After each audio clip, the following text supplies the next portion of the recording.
Good morning, guys! What's up? Good morning! Welcome to Andrea Judge TV. Let's go!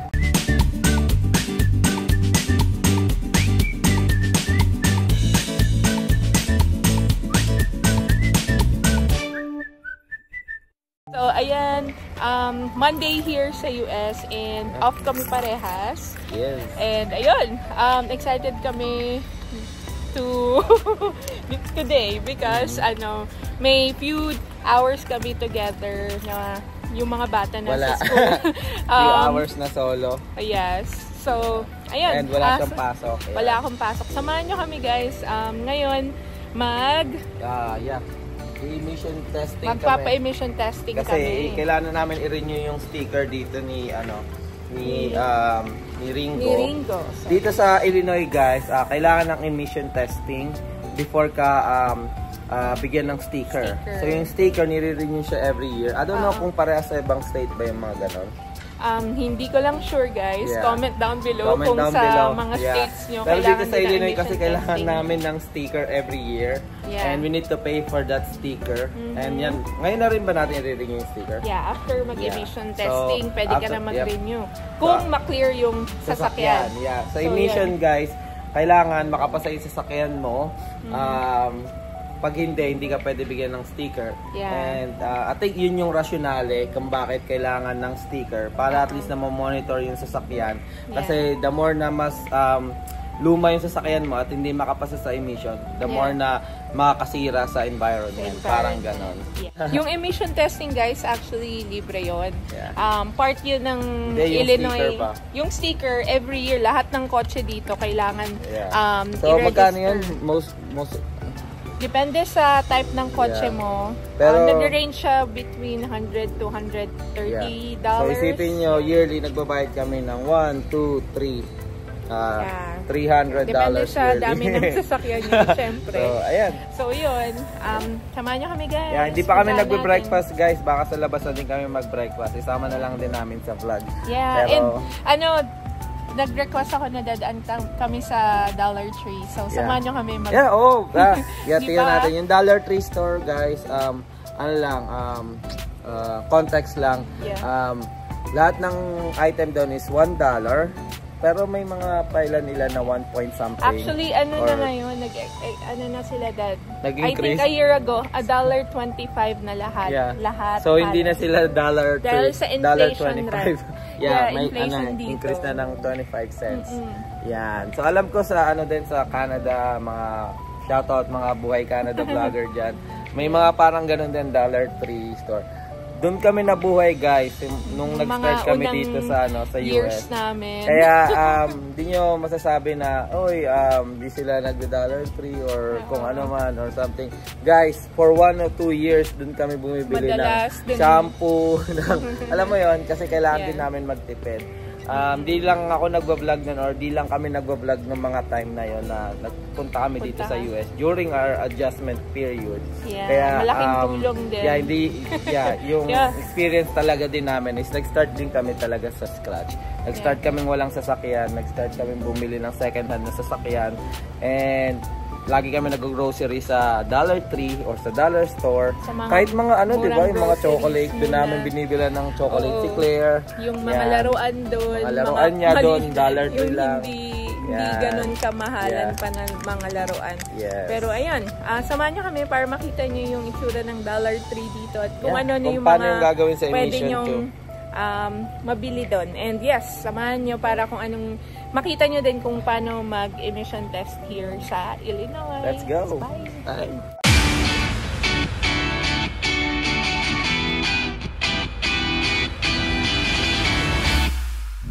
Ayan, guys, nandito na tayo sa emission testing center. Ayan, nakita nyo may arrow, testing lanes. So, yan yung mismong testing area. And papasok kami dito sa may, yan, makikita nyo Illinois Air Team Vehicle Emission Testing Station. So yan, guys, nakapila na kami. And mamaya papakita ko sa inyo kung paano nila ginagawa. Okay, bye! Yan, guys, papasok na kami. And then si Kuya, siya yung nag-emission testing. Yeah. All the way. There we go. Park. How many miles do we have on the vehicle? 22,066. Alright, stay seated please. Alright.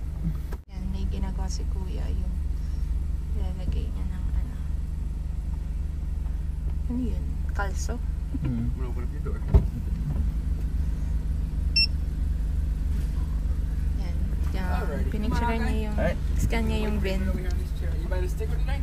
Yes. You said 22,000, right? And tas meron siyang, so I'm taking a video of the thing.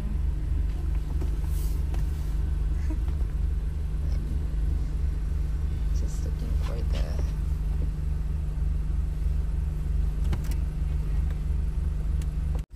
ayan guys, we're done with emission testing and ayan, we passed! Ayan guys, nandito na tayo sa emission testing center. Meron silang office dito. Pwede kang mag-renew ng license plate sticker here. So yan, papasok kami dun sa office para ipakita tong emission testing. And we passed. Ayun, and passed tayo. Saan na nakalagay na passed? Ito. Ayun, pass. Overall result, pass. So ayan guys, Let's papunta go. namin dito sa information office. Ayan. So magkadikit lang siya. Actually, lahat may yung sa Chicago din, di ba? Yung ganun emission talaga. center, Meron nandun na din yung talaga sticker. silang sticker. So kung hindi ka magpapa-emission test, yung kotse mo, para bumili ka ng plate sticker, may option ka to do it online. Kailangan mo lang ng registration, ID, and PIN. Yes. Visit yung Illinois Secretary of State dito. Meron silang phone number also to get your registration ID and PIN, or makaka-receive ka din ng mail from them. So, ayan. Yeah, saka yung emission guys, pagka 4 years and below yung years old yung sasakyan mo, hindi mo na kailangan ng emission testing kasi brand new pa yung sasakyan mo. Si Ringo, 2017 yan, kaya kailangan. Kailangan na ng emission testing every year. Year. Before ka mag-renew ng plate sticker. Yes, correct. So, ayun. Samahan nyo kami sa Let's loob. go. Hi. So, ayan guys, tapos na kami. Yes. Ang bilis, grabe. So, ilan lang? Ay, pakita mo yung plate sticker. Yeah, ito yung plate sticker guys. Ito yung ilalagay nyo dun sa plate number nyo. Anong tawag dun? Sa plate number. Plate number nyo. So yan guys, 151 yung renewal ng plate sticker. So yun, lahat ng sasakyan 151. 151. Parang alam mo before, ang mahal. 2 years ago or a year ago, 112 lang yata. Yeah, inflation. Ngayon, 151 na guys. So 151 per year. Bawat sasakyan ay meron nga kaming tatlo. So 453 yung babayaran namin yearly, and baka mag-increase pa yan sa mga consecutive darating na panahon. Part of, syempre, owning a car kailangan talaga. Kahit sa Pilipinas din naman, di ba guys? Nagre-renew kayo ng inyong registration, rehistro. Doon lang kasi matagal, di ba? Like ito, grabe, ilang minutes lang yung inabot natin. Parang 10 minutes. 2 minutes sa emission testing. Tapos ito, wala pang 1 minute. Sabi niya, ito, ganyan. Ito yung babayaran. Ito, ganyan. Ito na yung sticker mo. Print lang, and then that's it. So, total time ng pagre-renew ng emission is, pag walang pila guys, take note, pag walang pila. So, walang pila ngayon, weekdays and, ano ba tawag na ito? Weekdays, and then umaga pa lang. So, wala pang pila. So, technically, umabot lang ng 5 minutes pag walang pila. So, may try tayo before, parang umabot ng mga siguro 15 o 20 minutes. Mabilis lang din kasi depende sa pila. So, ayun. Ayun pala guys, banggitin ko din, kung mag-fail yung emission testing nyo, ang gagawin nyo is kailangan nyo mag-wait, or pwede ka nilang i-test ulit, free ulit after 30 days. Kailangan mo lang ipa-check sa mekaniko yung sasakyan nyo kung bakit ganun yung error. Makikita, may bibigay sa'yo na report kung ano yung error dun sa sasakyan mo. Yes. And yun, pwede nyong ipa-check sa mekaniko, and pwede kayong bumalik dito ulit para makakuha kayo ng pass na result and then pwede nga kayo mag-renew ng sticker.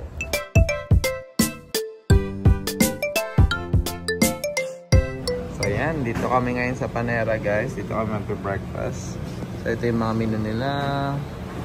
Ayan. So yeah, order lang kami guys. See you later. Yan guys, dumating na ang ating order sa Panera. Ayan. So, bagel cinnamon crunch. Cinnamon crunch na bagel. Tapos dito yung Asiago bagel. And then this one is chicken ranch bacon crunch. Something. Sandwich. Tapos meron kaming mac and cheese na with bacon and then potato chips. And then drinks lang namin. Guys, so simple breakfast. Matagal ko nang sinasuggest kay Andrea to. Itong bagel na cinnamon. Tapos itong dip na ng Panera, yung reduced fat honey walnut cream spread. Grabe, ang sarap nito guys. Combination dito. Highly recommended. Masarap. Yan lagi yung kinakain namin sa night shift kasi may Panera sa baba ng OR. So yan, every Friday ganyan yung order nila. So ayan, ito first time ko lang tatry ito, yung Asiago cheese. So kain muna kami guys. Bye. And guys, dito na kami, Dollar Tree. Samahan nyo kami. Check natin ang loob ng Dollar Tree dito sa Plainfields. Let's go! So, pasok na kami guys dito sa Dollar Tree. And tingnan natin kung anong mga good finds here sa Dollar Tree. Parang mga supplies and grocery. May grocery din sila. Parang mga ano. Marami ka may kita dito. Pasok mo. Yan. Kung ano, may mga Halloween stuff din sila. So, seasonal din. May mga seasonal items sila dito. Yan, so, tulad nito. Mga fall items. Chocolate na Reese. 5 snack size. $1 lang to guys. $1 lang. $1.25. May mga ganito din sila oh. Ayos din to. Light motion sensor oh. Kuha tayo. Mga maganda sa ay, sa kitchen. Pero see, it's not $1, it's $5. May certain ano. So may mga ano dito. May item na sila na medyo magaganda, $5 yung itsura. Look oh. Meron din sila inflatable. Tingnan mo, $5 lang. Dagdagan natin yung ano natin.